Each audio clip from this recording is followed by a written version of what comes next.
The ship sat in the dark water of Dock 7, like something that had no business existing.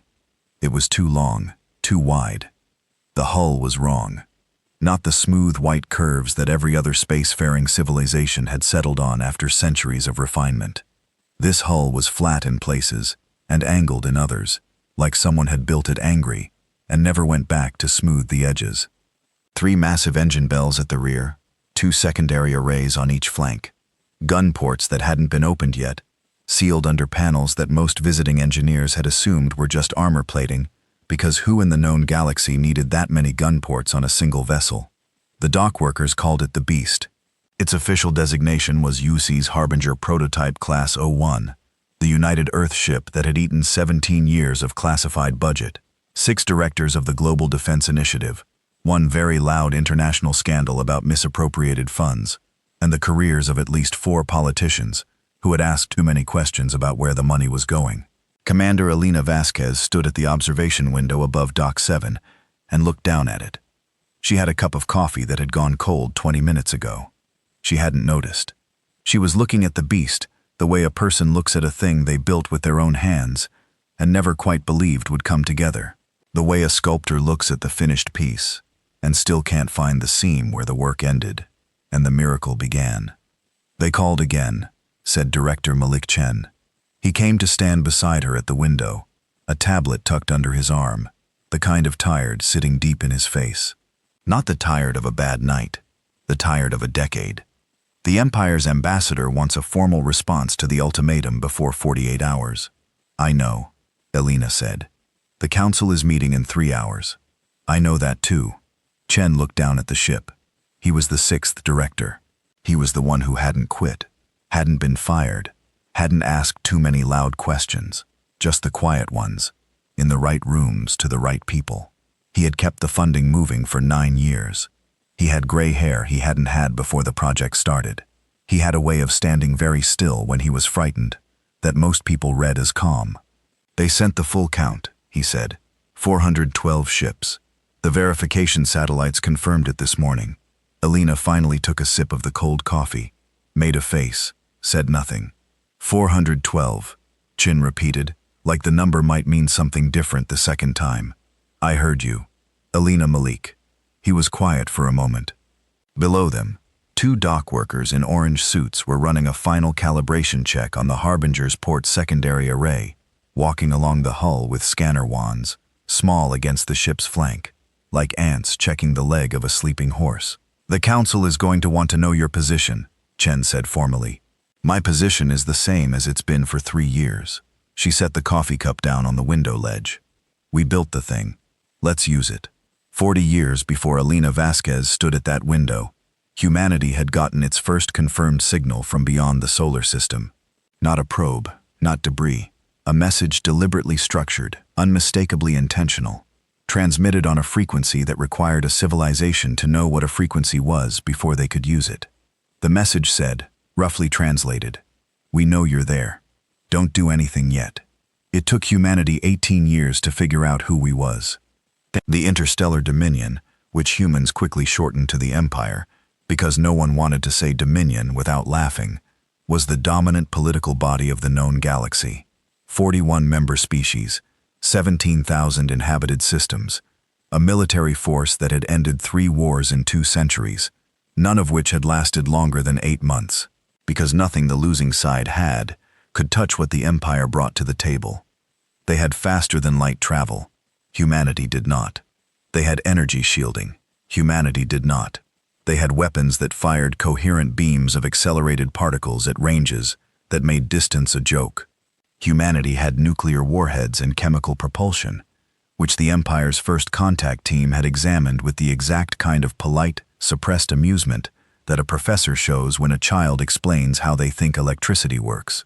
The first contact went fine, in the way that a job interview goes fine, when both parties know the applicant is underqualified and the job will not be offered. Humanity was granted observer status, not membership, not alliance. Observer status, which meant that Earth got a seat in certain rooms, got told certain things that were going to happen, and got to watch while they happened. The Empire built a relay station in the outer solar system. assigned a small diplomatic team to orbit, sent a trade delegation every few years to see if Earth had produced anything worth buying. Mostly the Empire was watching to see if humanity would do something dangerous before it had the power to be truly dangerous. The answer for 30 years was no. What humanity was doing quietly and without filing the relevant disclosure reports with the Observer Status Charter was reading everything the Empire had ever published about propulsion, shielding, and weapons technology, studying the design philosophies of 20 alien civilizations, taking notes, arguing more, having very long and very loud conferences in bunkers, under 3 different mountain ranges on 3 different continents, where the engineers and physicists and weapons designers sat across tables from each other and took every concept the Empire had ever made public and asked, what would we do differently? The Empire built energy shields that absorbed incoming fire and re-rated it as heat. Humanity looked at that and said, what if instead of absorbing and re-rating, the shield disrupted the coherence of the beam at the point of contact? That was a different question. It led to a different answer. The Empire built particle weapons that fired along a single coherent axis. Humanity looked at that and said, what if you fired on multiple axes simultaneously and let the interference pattern do the damage? Another different question. Another different answer. The harbinger was what happened when humanity took 30 years of different questions and built them into something. It was not elegant. It was not refined. It did not look like 41 civilizations worth of accumulated aesthetic sense. It looked like humanity had built a ship, angry. The council met in a room under Geneva. 47 people in a room designed for 30, which said something about how many extra eyes wanted to be in the room for this particular conversation. Alina sat at the far end of the table. She had changed out of her dock clothes into her uniform, which was dark blue with a single silver stripe on the collar. Simple, because she had designed it that way, and because she had always found medals on military dress uniforms to be a kind of lying. The council chair was a man named Burkhoff, who was calm, in the way that competent bureaucrats learn to be calm when they know the room is watching them. He laid out the situation in clean, unordinate sentences. The Empire had delivered its ultimatum 7 days ago. Formal language, diplomatic phrasing, but the meaning was not dressed up. Earth had been building military technology in violation of observer status regulations. The Empire considered this a threat to regional stability. Earth had 48 hours, now 26 hours, to formally disarm and surrender the Harbinger for decommissioning, or the Empire's corrective fleet would take direct action. What's on the table, Burkhoff said, is whether we comply. The room had opinions. Alina listened to them. Some were afraid, which she understood. 412 ships was a real number. The casualties from an orbital bombardment of Earth were a number too, and it didn't take long to run. Some were angry in the way that people are angry when they have been small for a long time and suddenly feel the possibility of not being small, but aren't sure what to do with that feeling. Some were trying to find a third option, a diplomatic avenue, a delay, a negotiation, anything that didn't require making the choice that was on the table. After 40 minutes, Burkhoff looked at Alina. "Commander," he said, "your assessment." Alina had been sitting with her hands flat on the table, her eyes level. She didn't move when he spoke to her. "The Empire sent 412 ships," she said. "That's not a police action. That's not a corrective fleet. That is an armada. They sent 412 ships to take one from us." Silence. "They're afraid of the Harbinger," she said. "They've seen the satellite data. They've run their own assessment and they sent 412 ships, which tells me that whatever number they came up with when they modeled what the Harbinger could do, that number scared them." A man 3 seats to her left, one of the generals who had opposed the project for most of its life, said, "Or they sent 412 ships because it's an overwhelming show of force, designed to end this without a fight." "Same thing," Alina said. "If they were sure we couldn't hurt them, they'd have sent 20 ships in a strongly worded letter. 412 is what you send when you're not sure." The room was quiet again. "My assessment," Alina said, "is that we don't give them the ship. We launch. We find out who was right about what it can do." She got the authorization at 300. Not unanimous, not even close to unanimous, but enough. She walked back down to Dock 7 alone. The dock was on minimal night crew, just the essential monitors, and one technician at the far end, running a heat cycle on the engine arrays.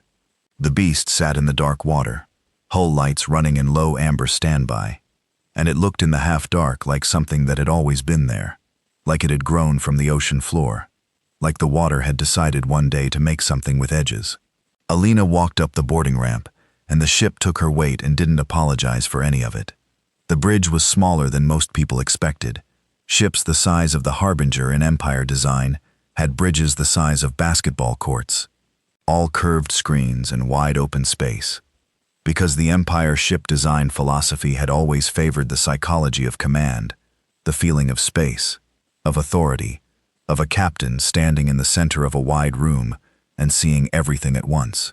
The Harbinger's bridge was the size of a large living room, 8 stations, 1 command chair, central, with direct feeds to every system in the ship, hardwired into the arm panels, screens that wrapped around 3 sides, ceiling low enough that a tall person would be comfortable, not odd. It was designed to be worked in, not performed in. Alina sat in the command chair and pulled up the crew manifest. 61 people, the smallest crew ever assigned to a vessel of this class in the history of human space travel. Except, there was no history of human space travel, so the record was new, and theirs alone. She had read every file. She knew where each of them had come from, what they were good at, what they got wrong under pressure. She had chosen all 61 herself. She keyed the ship wide. "This is Commander Vasquez," she said. "We launch in 6 hours. Get some sleep if you can. If you can't, get to your station and run your checks." "Either one is fine." She clicked off. Outside, through the dock's high observation windows, the sky above the ocean was still dark. In approximately 26 hours, 412 Empire warships were going to drop out of faster-than-light travel at the edge of the solar system. They were going to form up. They were going to transmit their final demand, and the Harbinger was going to be there to answer it. Alina pulled up the weapons manifest on her arm panel, went through item by item the way she always did. Not because she didn't know it by memory, she had it by memory, but because the act of going through it was a thing she needed, a way of standing in the reality of what they had built. 32 primary rail accelerators, 16 coherence disruptors, 6 torpedo tubes loaded with kinetic penetrators that didn't have a name in the Empire's weapons catalog because the Empire had never thought to build them. The shield array, the drive system, the 14 other systems that didn't have public names yet because they had been designed in those underground bunkers and had never left them. She got to the end of the list and sat back. Somewhere in the galaxy's most secure strategic databases, the Empire's Admiral T had a file on the Harbinger. She had no doubt about that. They had observation satellites. They had their diplomatic team in orbit. They had almost certainly collected everything they could. What they had collected was the outside of the ship, the hull, the general dimensions, the dock configurations. They had seen the gun ports, or at least some of them, and made their estimates. What they had never seen was what the guns did. Nobody had. The Harbinger was a prototype. It had never fired in combat.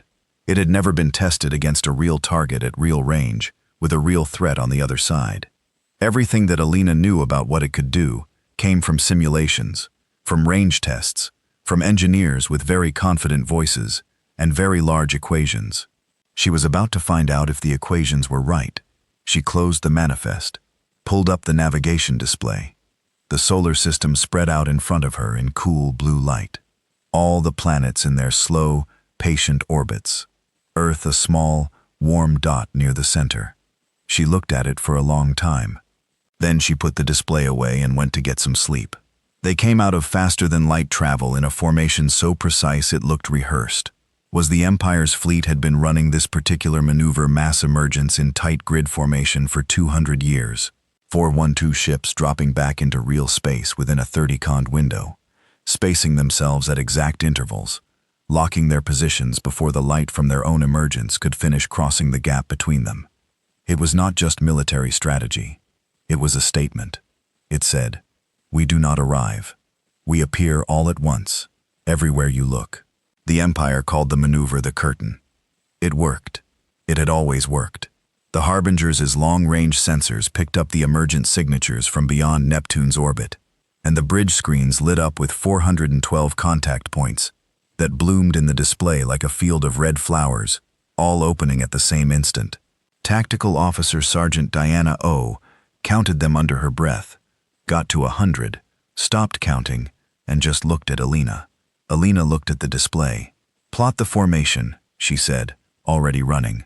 Osai said the formation resolved on the main screen, a wide arc, deep and layered, the way you arranged ships when you wanted to present a wall that had no edge to go around. The Empire's flagship sat at the center back, the position of command, and also the position of maximum protection, ringed by 3 full destroyer squadrons, carrier vessels on the flanks, fast attack craft seated through the formation's front line like teeth. It was a textbook corrective fleet posture. Elena knew it because she had read every piece of documentation Earth had ever collected on Empire fleet doctrine. And this was Chapter 1. "Open the channel," she said. The communications officer, a young man named Tors, who had the specific stillness of someone who had prepared very thoroughly for a thing, and was now discovering that preparation and the real thing were not identical, opened the fleet-wide channel, static than a voice.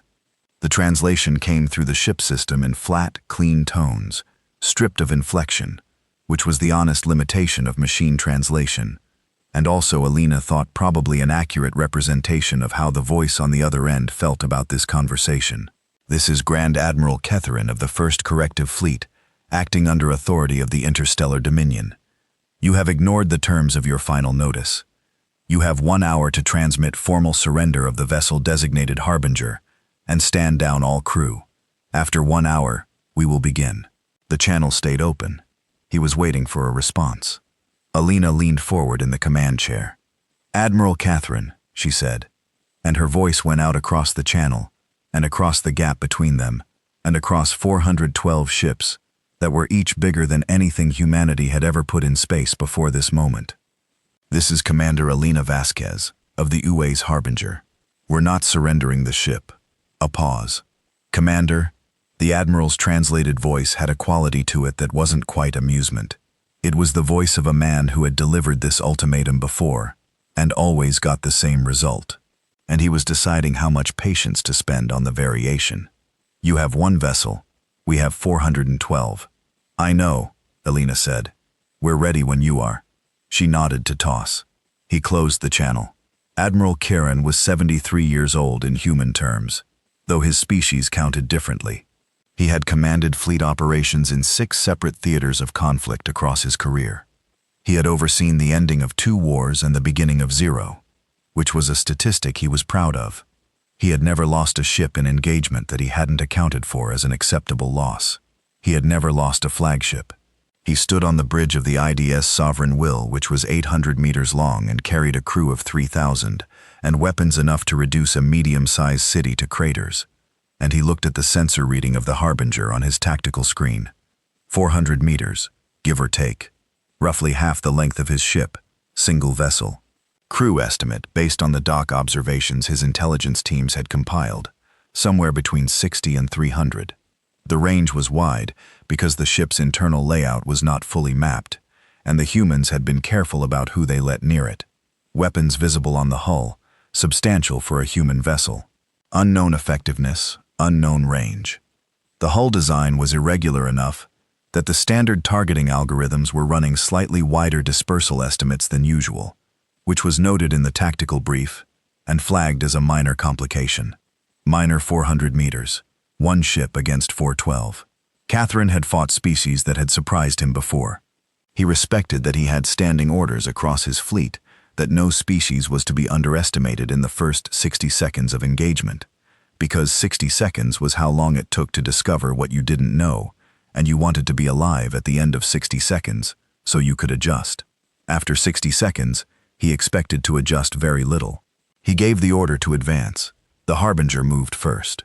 This surprised Kieran. A defending vessel outgunned at this ratio did not advance.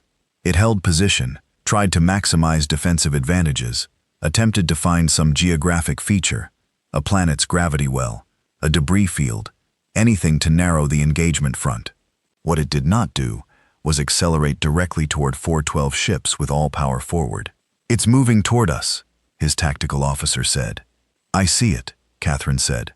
Should I hold formation? Let it come. The Harbinger crossed the gap at a speed that was faster than his intelligence brief had suggested it was capable of. Not dramatically faster. Enough to note. Kieran noted it, and filed it, and kept watching. On the Harbinger's bridge, Alina watched the formation on the main screen grow larger, in the way that things grow when you are moving toward them, and have decided not to stop. Range to lead elements, she said.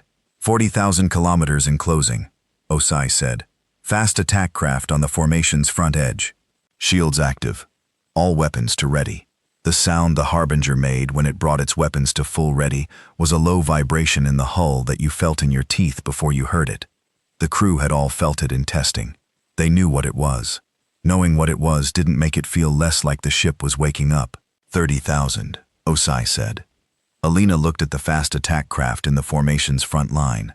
Small ships, quick, designed for high-speed engagement runs against larger targets. The Empire used them as a first wave. Send them in fast, hit hard, pull back. Let the destroyers follow through into a disorganized defense. Good tactic against everything the Empire had ever fought. A very good tactic. Target the lead elements, Elena said. Rail accelerators. Full spread. Fire when we hit 20,000. Understood, said Weapons Officer Kara Nditi, whose voice was the calmest thing on the bridge. 20,000 kilometers. Fire. The Harbinger fired, and the sound was nothing like what anyone expected. There was no dramatic boom, no shuddering recoil, just a sharp pressure change in the bridge air and a high metallic tone from the hull as 32 rail accelerators discharged simultaneously, sending kinetic penetrators outward at a velocity that was not a number you said out loud in polite company. The Empire's fast attack craft had shields. Good shields. The standard coherent beam weapons of their era were designed to be absorbed by those shields. The energy dispersed and bled off as heat. The shields were built around the assumption that energy had to be managed. Kinetic penetrators were not energy. They were dense metal rods moving very fast. The first 3 fast attack craft in the Empire's front line ceased to exist in any meaningful structural sense inside of 4 seconds.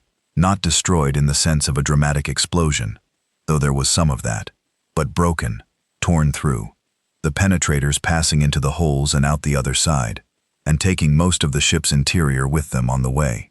On the IDS Sovereign Will, Kieran's tactical screen updated. 3 fast attack craft destroyed 30 seconds into engagement. He stared at the screen. Report, he said. Unknown weapon type, his tactical officer said, and there was something in the voice that Kether did not like. Shield penetration on all 3. Full structural failure. No energy signature on the incoming. It reads as solid mass projectile velocity. The officer gave him the number. Catherine looked at the number for a moment. That's not possible, he said. It was not a denial. It was the honest assessment of an engineer who knew what existing drive technology could accelerate a mass to, and the number he was looking at was on the other side of that boundary. Sir, his tactical officer said. They're firing again. The second volley hit the formation's second rank. 4 destroyers, not fast attack craft. Destroyers. Heavy combat vessels with reinforced hulls and shield arrays that had absorbed direct fire from Empire heavy cruisers without failing. The penetrators hit all 4 in a 2-cond window. 2 of the destroyers lost their forward sections.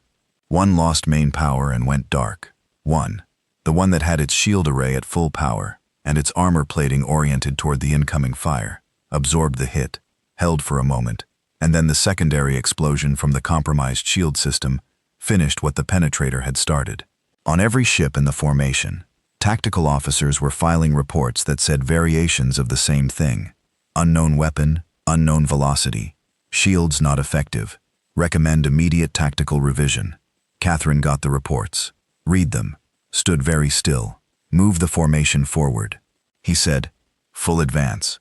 All ships open fire on the Harbinger. I want overlapping fields. Everything we have. The Empire's fleet had firepower that could crack a moon if you concentrated it. 48 remaining ships opening fire simultaneously on one target was not a tactic that left the target room to negotiate. The Harbinger flew straight into it. The Empire's coherent beam weapons hit the Harbinger's shields, and something happened that Kethen had never seen in 73 years of combat experience. The beams did not splash. They did not heat the shield and disperse. They hit the shield boundary, and the coherence broke. The tight organized wave structure of the beam came apart, the way a perfect line of soldiers comes apart when the ground gives way underneath them, all at once into chaos. The energy was still there. It still hit. But a coherent particle beam that has lost its coherence is a fraction of the weapon it was a moment ago. The Harbinger's hull lit up with impacts. Screens on Alina's bridge flashed amber warnings, shield strength dropping, systems registering stress. One outer panel on the port flank reading elevated heat, not zero damage. The math of 408 ships was still 408 ships, but the Harbinger kept moving. "Return fire," Alina said. "Torpedoes target the carrier vessels on the right flank." The torpedo tubes opened and 6 kinetic penetrators of a larger class went out. And behind them, the rail accelerators were cycling for a third volley, and the coherence disruptors on the Harbinger's flanks were already doing something to the space around the ship that the Empire's targeting systems would take 3 minutes to notice, and longer to understand. On the Empire's lead destroyer ID's Iron Point, the targeting solution for the Harbinger was clean 1 second and gone the next. The ship was still there on visual. On the sensor array, it was there. But the targeting lock, the precise calculated firing solution that every weapon system on every Empire ship required before it would discharge, kept sliding, recalculating, sliding again. The weapons officer on the Iron Point ran a diagnostic, ran it again, reported to the captain that the targeting system was functioning normally, and the problem was that the target wasn't cooperating. The captain sent this report up the chain. Up the chain, it joined 17 other identical reports from 17 other ships. The Harbinger's third rail accelerator, volley, hit the Empire's formation while Kethen was reading the reports. He looked up from the reports at his tactical screen. He stood there for a moment, longer than he intended. He had given this fleet one job that any competent military force in the known galaxy could do. Find one human ship, an experimental vessel that had never fired a shot in anger before today. Take it apart. What he was looking at on the tactical screen was not the beginning of that job getting done. What he was looking at was 16 more contacts gone. One ship, 19 contacts gone, in under 4 minutes. He had not adjusted his tactics enough in 60 seconds. He was adjusting them now. And what he needed, what he had not brought because he had not thought he would need it, was something that worked. "Get me the formation, commanders," he said. His voice was level. It was the voice of a man who had been surprised before, and knew that surprise was information, and information was how you won. He was using all of that experience, and all of that discipline, and all of that professional calm to stay ahead of the thing that was happening, which was that the Harbinger was not behaving like a prototype. It was behaving like a weapon that had been waiting a very long time to be used. Outside in the dark between planets, the beast was just getting started. Kieran's first tactical revision was the swarm. He pulled the fast attack craft, what remained of them, out of the front line and sent them wide, not forward, wide. Arc them around the Harbinger's flanks, while the main formation held the ship's attention from the front. Fast attack craft were designed for this. Close the distance fast fire at point-blank range, where targeting solutions didn't need to be precise, where the shield stress from multiple simultaneous close-range hits could build faster than the shield array could compensate. It was the tactic that had broken 3 heavy cruisers in the Vishari conflict 9 years ago. The fast attack craft split and ran wide, and came around both flanks of the Harbinger at full speed. 46 vessels converging from 2 directions. Alina watched them come on the rear tactical display. "Oi," she said, counting 46. Osai said, 23 each side. "They're fast. I see them." Elena looked at the main display. The formation's front line was still advancing, still firing, still trying to pound the shields down from the front. Double threat. Front and both flanks at once. It was a good move. She had read about it in the captured tactical manuals. She had planned for it. "And Diddy," she said. "Flank arrays. Ready. Fire on my mark. Full spread both sides simultaneously." The fast attack craft came in. They were very fast. They were 30 seconds from effective firing range when the panels along the Harbinger's flanks opened. The panels that the Empire's observation satellites had photographed and logged as armor plating because the Empire ship designers did not put secondary weapon arrays along a vessel's entire flank, because that was not how ships were designed. You put weapons at the bow and stern, and perhaps some point defense systems along the sides, but not. The panels opened and there were guns behind every one of them. Mark Alina said both flanks fired at once. The fast attack craft had no time to break off. They were already committed, already in their terminal approach, already at the speed where turning was a process that took distance they no longer had. The Harbinger's flank arrays were not the rail accelerators. Those were bow-mounted, heavy, designed for long range. The flank arrays were something different. Shorter range, higher rate of fire. They had been designed in a bunker in New Mexico by a weapons engineer named Dr. Fatima Akafar, who had spent 11 years thinking about one specific question. What do you do when something gets close? What you did, Dr. Akafar had decided, was fill the available space with enough metal moving fast enough that the available space became uninhabitable. The fast attack craft on both flanks ceased their approach. Some of them ceased everything else too. Kieran's tactical screen updated. He looked at the numbers. He looked at them for a long moment doing the arithmetic. And what the arithmetic said was that he had now lost 31 fast attack craft and 14 destroyers in under 8 minutes. And the Harbinger's shields were at his tactical officer. Gave him the read, 71%. 71.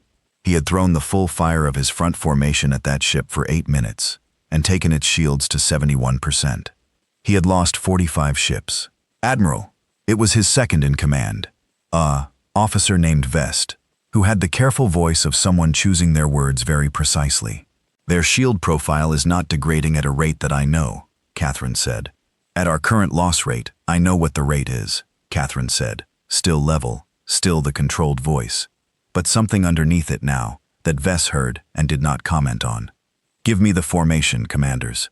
I need to speak to all of them. On the observation platform of the neutral relay station above Mars, the Empire's diplomatic liaison to Earth, a being named Counselor Esh, watched the battle on the long-range sensor feed with both sets of hands pressed flat against the console in front of him. Esh had been assigned to the Earth observation post for 6 years. He had filed 240 reports in that time, most of which described humanity's slow and unimpressive progress toward becoming a minimally relevant member of the galactic community. He had attended their conferences. He had watched their news. He had eaten their food, some of which he considered genuinely interesting, and most of which he considered a cry for help. He had also watched the Harbinger being built from a respectful distance through the relay station's optics. He had filed reports on it.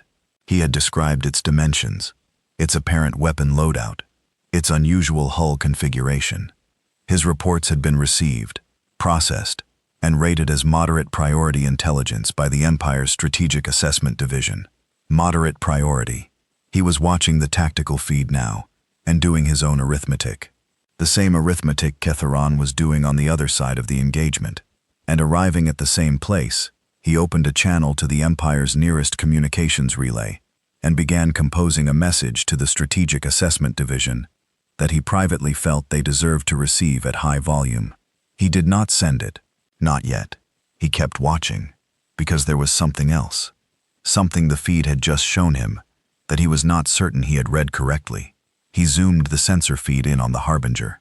The ship's shield readings were dropping. 71%, 68. The front formation was still pouring fire into it from close range. Now, as the formation advanced and the shields were coming down under the sustained pressure of nearly 400 ships' worth of weapons fire, even with the coherence disruption doing its work, 64%, 61, watched. And then the Harbinger did something that Ash, in 6 years of watching humans, had learned to identify as distinctly specifically human. It did something that no reasonable civilization ship designer would include in a vessel's systems, because no reasonable civilization would think it was a good idea. The Harbinger accelerated straight toward the center of the formation, not away, not to the side, not a defensive maneuver of any kind, directly toward the heart of the Empire's fleet, where the destroyers were thickest and the fire was most concentrated at a speed that said either the people inside it had made peace with dying or they knew something about the next 30 seconds. That the Empire did not. Pressed his hands flat against the console, Harder on the bridge of the Harbinger. Every screen was amber, or red shields at 58%, and dropping port flank, showing 2 panel failures. Engine output nominal. But the heat readings on the secondary arrays were climbing past the comfortable range into the range that engineers labeled with phrases like, "not recommended for extended operation." Range to formation center. Alina said 8,000 kilometers. Oi said we are inside their formation. I repeat, we are inside. They were inside the formation, surrounded, which was not where you wanted to be, against 400 ships. Unless you had specifically designed one of your weapon systems for exactly this situation, which Dr. Okafor and her team had, which was why Alina had driven them here, instead of away the collapse array. Alina said, "Charge it." Weapons officer Ndidi looked up from her console. She had known this moment was coming. She had run the simulation 100 times, had read the specs, had sat in the briefing where Dr. Ofer had explained it with the precise calm of a person describing a very normal thing. She had understood it intellectually every single time. Understanding it intellectually, and sitting at the weapons console when the ship was surrounded by 400 enemies, and the commander said charge. It were 2 separate experiences. Charging ended, he said. Her voice was still calm. She was proud of that. The collapse array was not in the Empire's tactical database. It was not in any tactical database. It had been designed from nothing by humans, based on a principle that the Empire's physicists had described in theoretical papers 30 years ago, and then set aside because the engineering required to make it practical was considered too complex, and the tactical application was too situational to justify the resources. The situational application was this: if you were surrounded, and you needed to not be surrounded, and you were willing to accept some risk to the ship's own systems to make that happen, the collapse array generated a tightly focused gravitational disruption field that extended approximately 3,000 kilometers in all directions from the ship and lasted for approximately 4 seconds. During those 4 seconds, anything within 3,000 kilometers that had a drive system experienced that drive system shutting down. Hard, not a soft power off. A forced interruption of the drive field at the hardware level. The kind of interruption that took time to recover from, and occasionally took pieces of the drive system with it when it went. 4 seconds, 3,000 kilometers. Everything in that bubble stopped. The charging tone in the hull was different from the weapons-ready vibration. It was higher, sustained. The crew called it the whine, because that was what it was. The whine built. Catherine felt it before his instruments reported it. Not through any alien sense. Through the simple physical fact that when a gravitational disruption field of that magnitude begins to charge, it interacts with the mass of nearby objects in a way that the inner ear of most sentient species interprets as wrongness. A feeling of the floor not being where it was a moment ago. He had never felt that feeling on a ship before. "What is that?" he said, not as a question, not as a command, just as words that came out. His tactical systems had no answer. They were looking for an energy weapon signature, a torpedo launch, a beam charge. They were not looking for what was coming, because they had no record of what was coming. The whine peaked. "Fire," Elena said. The collapse array discharged. The silence after it was the strangest thing. Not real silence. The bridge was still full of alert tones. The hall was still registering impacts. Tours was still reading incoming communications that were now all overlapping each other in the same frequency band.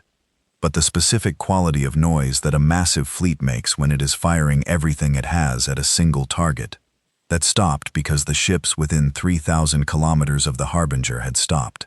47 vessels dead in space. Drives offline. Power rerouting into emergency systems. Crews running diagnostics that were not going to tell them anything useful for another 6 minutes, which was 6 minutes during which 47 warships were not shooting at anything. The Harbinger's shields read 54%. Alina looked at the display. 47 ships stopped. The rest of the formation was outside the field radius, still active, but the geometry of the formation had just been pulled apart. The center was dead, which meant the ships on the edges had a decision to make about whether to push through their own disabled comrades to re-engage, or hold position while the formation reorganized. "Rail accelerators," Alina said. "Target the stopped vessels heaviest first." She did not like this part. She had known it was coming, and she had made her peace with it before they launched. But she did not like it. The stopped ships could not maneuver.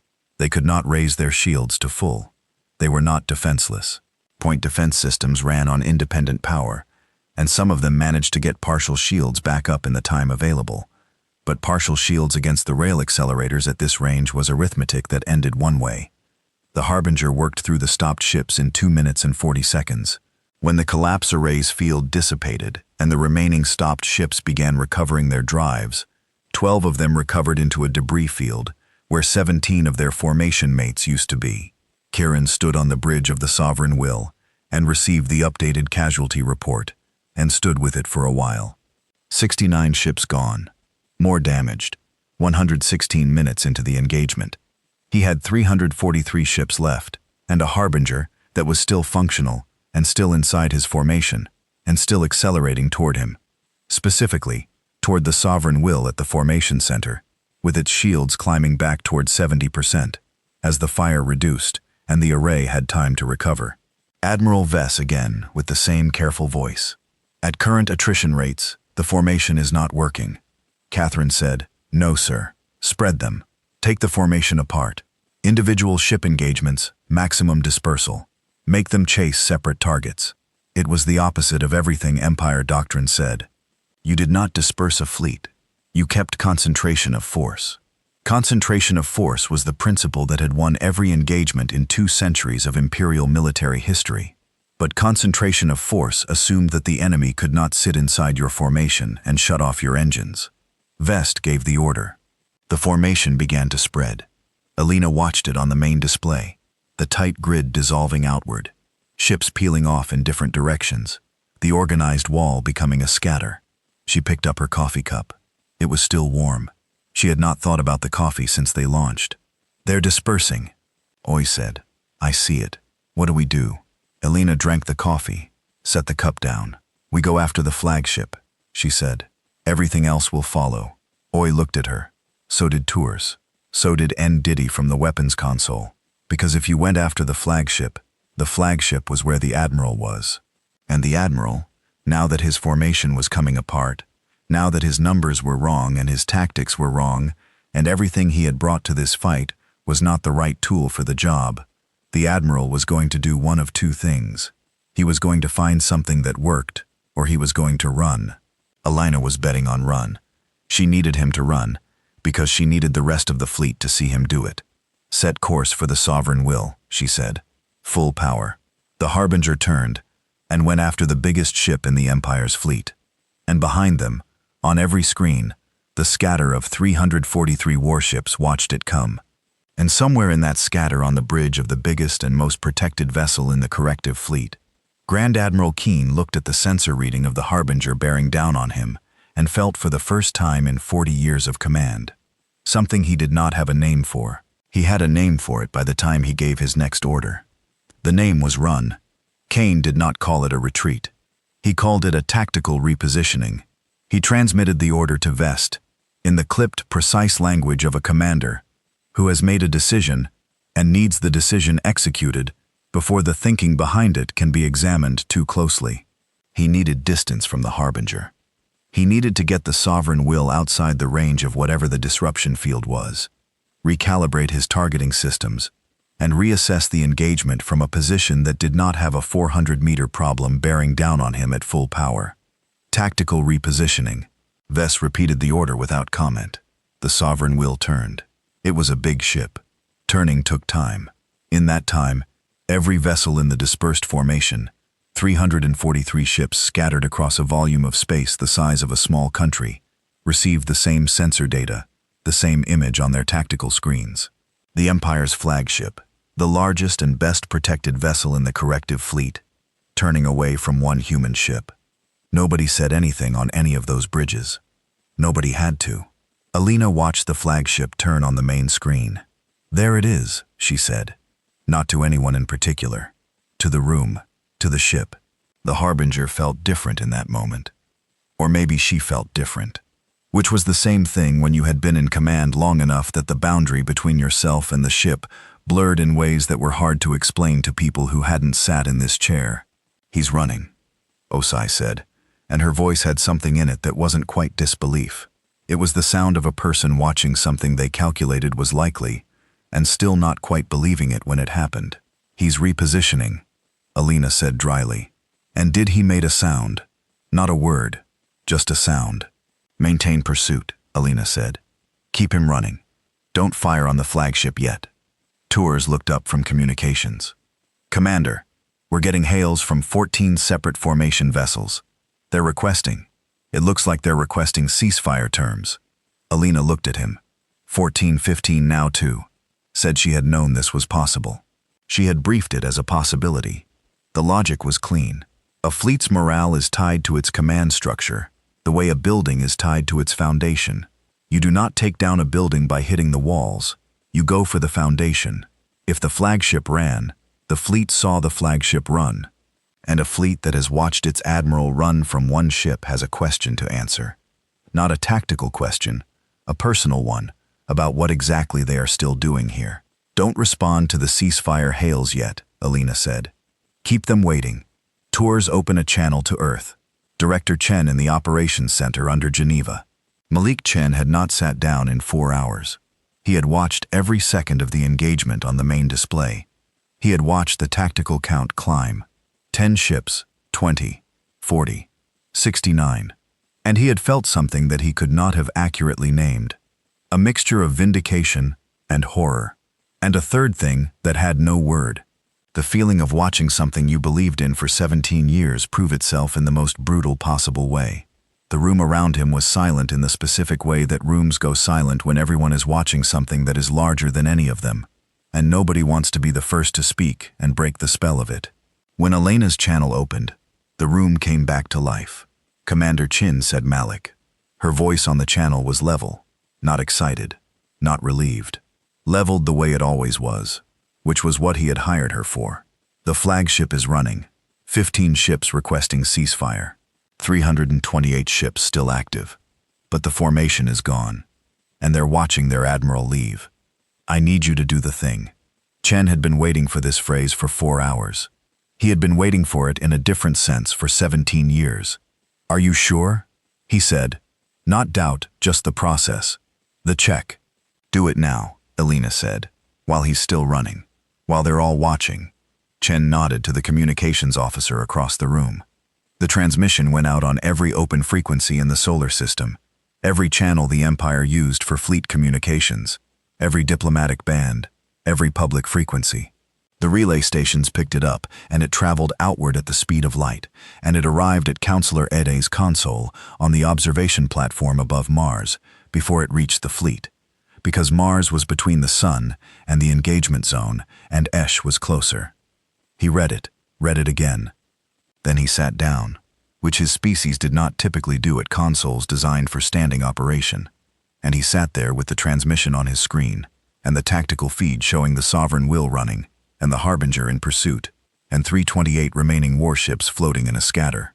And he felt the specific sensation of a person watching history move. The transmission was from Director Malik Chen, Global Defense Initiative, United Earth. It said in clean and uncomplicated language that the UE's Harbinger was a prototype classification 01. The 0 stood for proof of concept.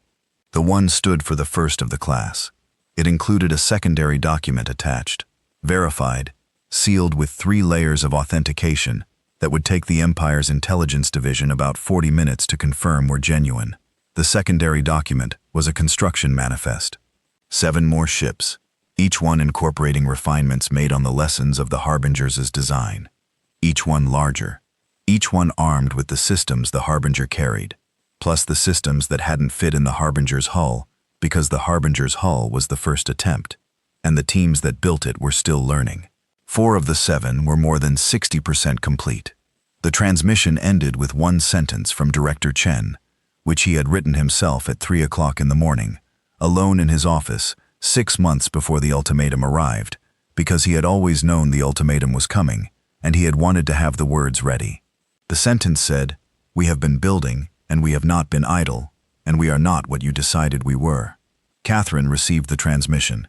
He was in the middle of his tactical repositioning, which had covered in the last 6 minutes, a distance that could no longer be described as tactical. When the transmission hit his communications array, and his officer put it on his screen without comment, because the officer had read it and had no comment to make, Catherine read it.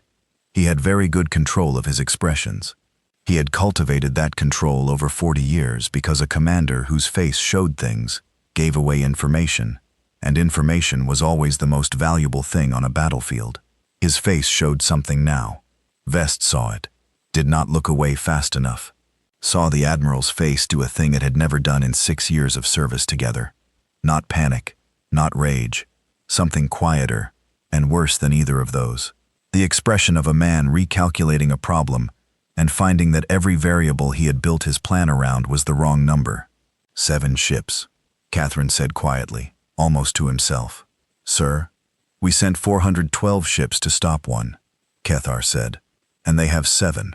More than one of which is further along in construction than the Harbinger was when we first observed it. Vest said nothing, because there was nothing useful to say. They let us see the prototype, Catherine said. He was not speaking to Vest anymore. He was working through it out loud, which was something he had not done in front of a subordinate since he was a junior officer. They registered it. They let us watch it being built. They filed no concealment orders on the dock. They let us see the one ship and count its weapon ports and take our photographs and build our assessment. He paused because they wanted us to bring everything we had against the one they were willing to show us. The tactical display still showed the Harbinger behind them, still in pursuit. Not closing the gap, not trying to. Alina was too smart for that. She was keeping the distance exactly where it was, keeping the sovereign will in a controlled run that lasted exactly as long as she wanted it to, but not dropping back either. 328 ships watching their admiral run. And somewhere behind Mars, 4 ships more than 60% complete. Keeper looked at the transmission again, at the construction manifest, at the attached images of the hulls taking shape in Earth's deep water docks, photographed recently enough that the timestamps would survive authentication. One of the ships in the images was bigger than the Harbinger, by a margin that the scale markers made very clear. He thought about what the Harbinger had done to his fleet today. He thought about that ship being bigger. He opened the fleet-wide channel.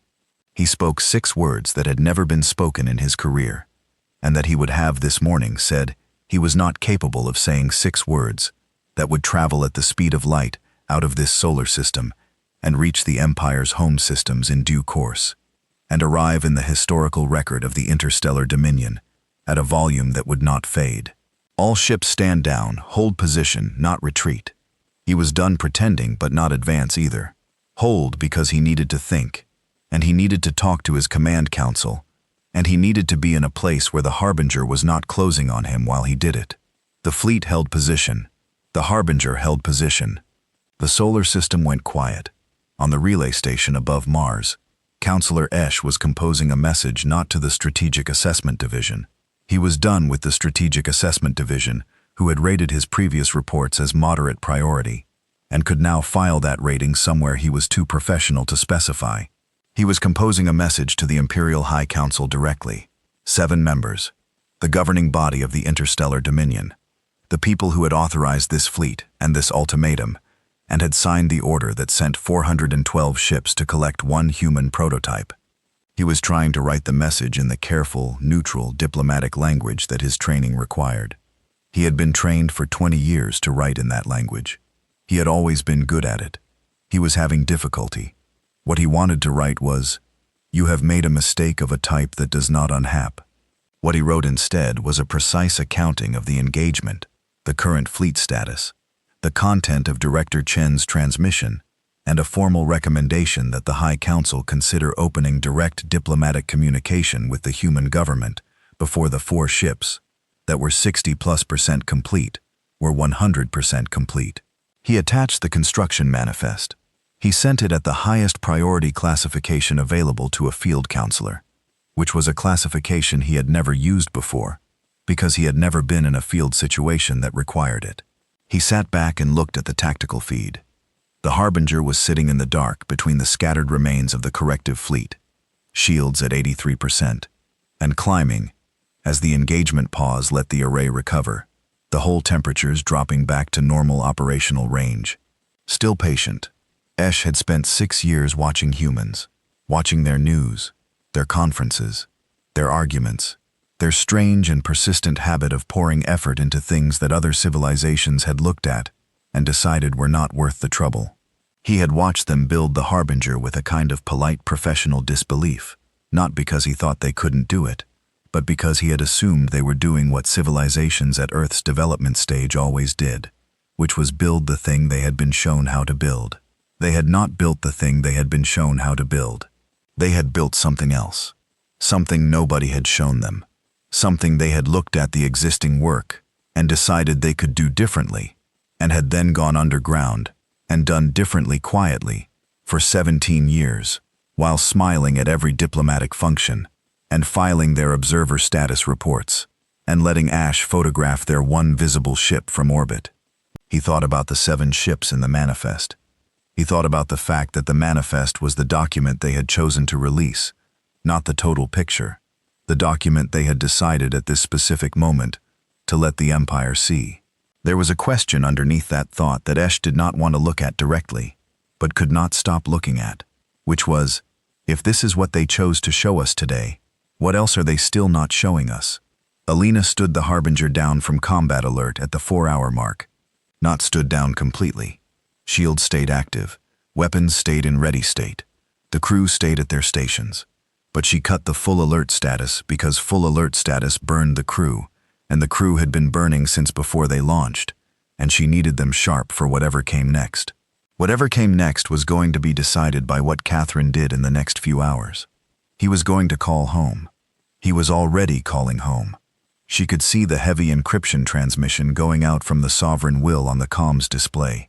Tight beam toward the relay network, bouncing toward the Imperial home systems. He was filing his report and asking for guidance, and waiting for someone with more authority than him to look at the situation and decide what a situation like this was worth. She knew what it was worth. She had known for 17 years. Chen's voice came through her earpiece private channel. High Council is going to want a conversation. Good. She said they're going to come in hard. They're embarrassed and they're scared. And those are not comfortable things for a civilization that hasn't been scared in 200 years. Good, Elena said again. Alina Malik. We just showed them what we built. She looked at the main display. The scattered fleet. The running flagship now holding position. The solar system around them quiet. Now we show them what we want. Chen was quiet for a moment on the line. Then the council's already arguing about terms. They can argue, Alina said. We have time. She looked out at the stars. Not through a window. The Harbinger had no windows on the bridge. Just screens. Just data. But she looked at the starfield image on the main display. The way people have always looked at stars when they are sitting in the middle of something large and trying to hold the shape of it in their minds. 328 ships holding position. A flagship that had run. A transmission out across the galaxy that said, "We are not what you decided we were." And 7 more ships in the water back home. Growing. The Harbinger sat in the dark and waited. And the dark was theirs. The High Council's response came 11 hours later. Not from Kieran. Not through the Fleet Communications Array. Through the official diplomatic channel. The one that had carried 40 years of observer status reports and trade delegation schedules and politely worded reminders about regulatory compliance. The channel that had always until this moment carried traffic in one direction from them to Earth. Instructions, assessments, notices. This time it carried a request.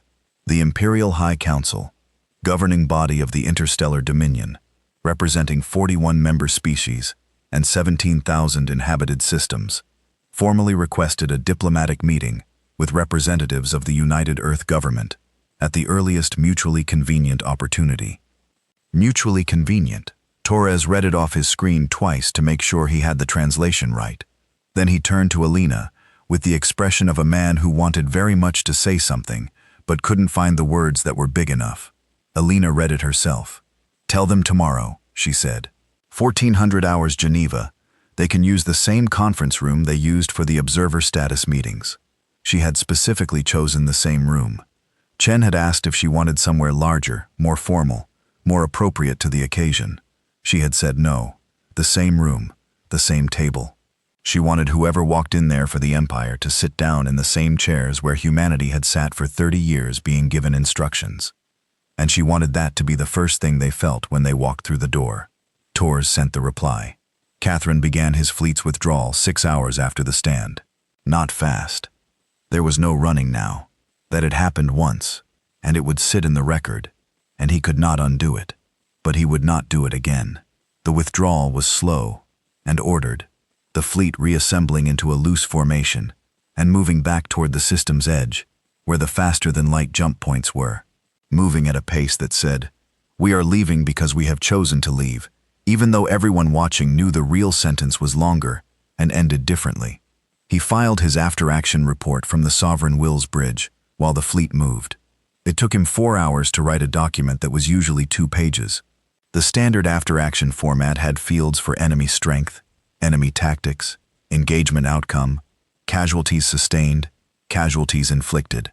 The casualties inflicted field was the problem. The answer was 1 ship slightly damaged. He typed it, and looked at it, and typed it again, as if the second time might change it, and it did not. He did not redact it. He did not soften the language or find a framing that made the number less true. He had spent 40 years being the kind of officer who filed honest reports, and he was not going to stop because the honest report was the worst document he had ever written. He filed it. Then he did something that was not in any standard after-action format. He wrote a separate document, personal, not filed through the official system, addressed to the High Council directly. 3 paragraphs. The first described as plainly as he could manage what the Harbinger actually was. Not the intelligence assessment, not the photographs, not the projected capabilities that had led to the decision to send 412 ships, but what he had seen it do over 4 hours of combat, catalogued without drama. The second paragraph was 1 sentence. It said, "The assessment was wrong, and I accepted the assessment, and that is also my failure." The third paragraph said that whatever the diplomatic meeting produced, he recommended the council not enter it from a position of pride. That pride was not a resource they currently had available. He sent it, closed the file, looked out at his fleet moving in its slow withdrawal. 291 ships. He had arrived with 412. He was leaving with 291, and 11 of those were damaged, to varying degrees, and all of them had watched their flagship run. He had commanded this fleet for 8 years. He knew these ships the way a person knows rooms they have lived in. He knew the names of the captains. He knew their service records. He knew which of them would have the hardest time with what was in the after-action report, because they were the kind of officers who calibrated their understanding of the world against the Empire's invincibility, and today had unmeasured that calibration in a way that would not re-measure easily. The fleet crossed the system's edge. The jump drives charged. Kieran looked at the sensor display one last time. The solar system behind them, the small warm planet near the center of it. The Harbinger, which had stopped pursuing at the system's midpoint and was now, according to the last sensor reading, sitting still in the dark, watching them go. He had one thought, not tactical, not strategic, just a thought. 30 years. They did all of this in 30 years. His species had been spacefaring for 900. The Empire had existed for 200. Every member civilization had come to the galactic community with centuries of development behind them, with accumulated knowledge, with the slow, patient build of a species that had time. Humanity had been watching for 30 years, and had made themselves into this in 30 years. He did not know what to do with that thought, so he filed it away and gave the jump order, and the fleet went. The diplomatic meeting was not what the Empire's delegation expected. They sent 3 people.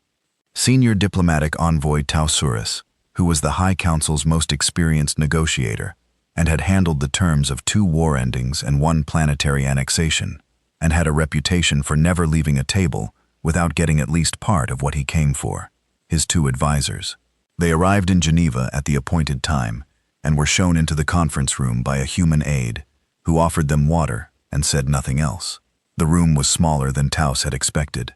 The table seated 12, and there were 3 chairs on one side and 3 on the other. Torres sat in the center with his advisors on either side. Across the table were Director Chen, a legal officer whose name Torres had been given in the briefing, and Commander Elena Vasquez, still in her uniform, dark blue single stripe. Torres had been briefed on all 3 of them. He had reviewed the tactical footage. He had read Karen's after-action report. He had come to Geneva with an offer that the High Council had authorized, and that Taurus privately considered more generous than he would have recommended given the circumstances. Because the circumstances were what they were, and there was no point pretending otherwise. He laid the offer on the table before the opening statements were finished. Full member status in the Interstellar Dominion, a seat on the Council's outer assembly, trade access at member rates, the fleet withdrawal already in progress, formal acknowledgement that the Harbinger's construction did not constitute a violation of observer status terms, which was a legal reinterpretation that the Empire's lawyers had worked on through the night, and which Taurus personally thought was creative to the point of fiction. But it was what they had. It was a good offer. Taurus had seen smaller civilizations accept smaller offers with more gratitude. Chen listened to the whole thing. Then he looked at Alina. Alina looked at Taurus. "That's the offer," she said. It was not a question. "That is the offer," Taurus said. "I think you'll find it. We want full member status," Alina said. "We also want the observer status framework dissolved for all current observer civilizations. Not just us, all of them." Taurus paused. There were currently 11 civilizations holding observer status in the Interstellar Dominion. 11 species at various stages of development sitting in the waiting room of the galactic community being assessed, being watched, being given the same polite and suppressed evaluation that Earth had received for 30 years. "That is outside the scope of this negotiation," Taurus said. "We're making it in scope," Alina said. "Observer status is a system designed to keep developing civilizations from developing in ways you don't approve of. We understand the impulse. We also built 8 warships while holding observer status, so the system does not work as advertised." She let that sit for a moment. "Dissolve it. Offer membership tracks to all current observers. That's our condition." Taurus looked at her, then at Chen. Chen had the expression of a man watching someone else do exactly what he would have done. "You're asking us to restructure 40 years of diplomatic framework," Taurus said. "We're asking you to stop running a waiting room for civilizations you decided weren't ready yet." Alina said, "You didn't decide correctly about us. There's a reasonable chance you haven't decided correctly about some of the others either." Taurus sat with this. He had not been authorized for this. It was not in the scope of what the High Council had briefed him for. He would need to send back to the Council, and the Council would need to discuss it. And there would be factions against it and factions for it, and the whole machinery of imperial governance would grind through the question over weeks or months. "I'll transmit the request," he said carefully. "Thank you," Chen said. The meeting ran for another 2 hours on secondary terms. Trade protocols, communication frameworks, the formal acknowledgement document, and when it was done, and the Empire's delegation was being escorted back to their transport, Taurus stopped at the door and looked back at Alina, who was still at the table gathering her notes. "Commander," he said, "the fleet, 412 ships." He seemed to be choosing his words. "You knew what we would send. We had estimates." Alina said, "You let us see exactly what you wanted us to see." She looked at him. "You observed us for 30 years, Envoy. It would have been strange not to pay attention." Taurus left. The news traveled fast. Not all news traveled fast. The galaxy was large and signals took time. But a corrective fleet withdrawing from a system it had entered with 412 ships and left with 291 was a signal that did not need a transmission. The withdrawal itself was the broadcast. Fleet movement that size left traces in a dozen independent sensor networks. The independent networks talked. The story assembled itself from the pieces raggedly and fast, the way big stories always do. By the time the Interstellar Dominion's Public Affairs Office issued a formal statement, careful language, minimal detail, no casualty figures, the story was already everywhere, and the formal statement was already behind it. In the outer systems, in the civilizations with observer status, who had spent years in the same waiting room Earth had occupied, the story moved faster than anywhere else. It moved at the speed of people sending it to each other. Person to person, system to system, the specific velocity of news that matters to the people receiving it. It was not just that Earth had fought. Plenty of civilizations had fought the Empire. Some of them had fought well and lost and been absorbed. The fight was not the story. The story was 30 years of watching and learning, and building in secret, and smiling at the diplomatic functions, and letting the Empire photograph the ship they were willing to show. The story was that when the ultimatum came, they had answered it with one vessel, the one everyone already knew about, and the one vessel had been enough. And behind it were 7 more that nobody had known about until the moment it was useful to know. The story was they were never what we assessed them to be. They were what they were building, and we couldn't see it. In 11 different star systems, 11 different observer civilizations read that story. Some of them had been in the waiting room for longer than Earth. Some of them had stopped building certain things quietly when the Empire's observers noticed and filed reports. Some of them had docks that had been empty for a long time. The docks were a long way from full, but the story had arrived, and the story was a kind of permission, and some of those docks would not stay empty. Alina went back to the Harbinger the evening after the diplomatic meeting. She did not have a specific reason. There was no launch scheduled, no systems check that required her physical presence. The ship was in Dock 7, under post-engagement maintenance. Hull techs crawling over the port flank panels. The engine arrays running a passive cooldown cycle. The weapon systems locked down and logged for inspection. A controlled rest, the kind a thing earns after it has worked. She walked the boarding ramp, and the ship took her weight and still didn't apologize for anything. She walked the corridors alone, past the crew quarters, most of them empty. The crew had been given 48 hours, and most of them had gone home, gone somewhere with air that didn't circulate through Militara filters, gone to be people for a day, before they were crew again. Past the weapons bays sealed, the smell of burned metal still hanging faintly in the air outside the rail accelerator chambers. Past the engine room where 2 techs were running diagnostics and looked up when she passed, and nodded and looked back down at their work. She went to the bridge, sat in the command chair. The screens were on standby.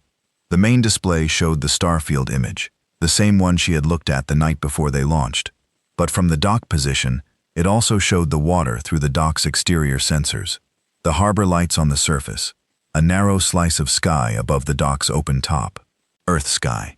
She had spent 4 hours fighting in the dark between planets. And now she was looking at sky, and it was the same sky. It had always been the same specific blue-gray of late evening over water, and it was the most ordinary thing she had ever seen, and she could not stop looking at it. She thought about the document Chen had released, the 7 ships, the manifest with the photographs. She thought about the fact that the manifest was true. The ships existed. The construction percentages were accurate. The images were real. She had insisted on that. No bluff. Nothing that didn't exist. The Empire would authenticate every line, and every line would authenticate clean, because the moment you showed them something false, you had spent the one thing you could never buy back. She thought about what Taurus had said. You let us see exactly what you wanted us to see. 30 years of careful watching, and they had never looked close enough, never asked the right question, never considered that the civilization in the waiting room might be spending its time in the waiting room very productively. They had seen humans building something and assumed they knew what it was. They had not asked what humanity would do differently. That was the question. That had always been the question. Not can they build it, but what will they build when they decide to build something entirely their own? The Harbinger answered that question. It was not beautiful. It was not elegant. It did not look like it belonged in the same sky as the things the Empire built. It looked like something that had been constructed by people who were not trying to belong in that sky, who were trying to own it. Elena sat in the command chair for a long time. Tomorrow there would be more meetings, terms to finalize, frameworks to draft, the 11 observer civilizations sending quiet diplomatic inquiries that the Earth government would have to answer. The whole machinery of a changed world starting to move. Chen had a list of items 17 pages long that needed her attention before the end of the week, tomorrow. Tonight the ship was still, and the harbor lights were on the water, and somewhere above the docks open sealing the sky was the color it always was. The specific ordinary color of the planet she had taken one ship out to protect. She looked at it until the light was gone and the stars came through. And the stars were the same stars they had always been, and they looked for the first time like something that was theirs.